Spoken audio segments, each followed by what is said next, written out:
आणि महाराष्ट्राच्या जे शिवेंद्रराजे भोसले ज्या खात्याचे मुख्यमंत्री आहेत त्या पब्लिक वर्क्स डिपार्टमेंटने आणि अतुल भोसले आणि त्यांच्या संपूर्ण टीमने जे अशक्य आहे ते शक्य करून दाखवलं.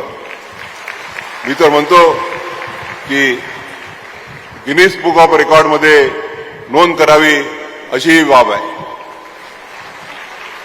20-25 दिवसाच्या कालखंडामध्ये पूर्ण इमारतीचा कालखंड बदलून, पूर्ण इमारतीचं रूप बदलून जे त्याचं ओरिजिनल जे ग्रँड्युअर आहे ते ग्रँड्युअर कायम ठेवून त्यांनी एक अतिशय सुंदर अशी इमारत हायकोर्टाला साजेशी अशी निर्माण केलेली आहे.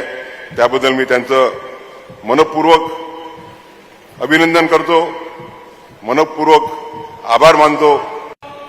मी विशेष अभिनंदन करेन आमचे पीडब्ल्यूडी विभागाचे मंत्री शिवेंद्रराजे भोसले यांचं आणि अतुल चव्हाण जे आमचे इथले मुख्य अभियंता आहेत त्यांचं. तसंच हेरिटेज त्याचा लुक ठेवणं आणि कोर्टाच्या इमारतीचं काम देखील अतिशय उत्तम झालं आणि म्हणून सार्वजनिक बांधकाम विभागाचे मंत्री आमचे शिवेंद्र बाबा आणि त्यांच्या टीमचं देखील मी मनापासून अभिनंदन करतो.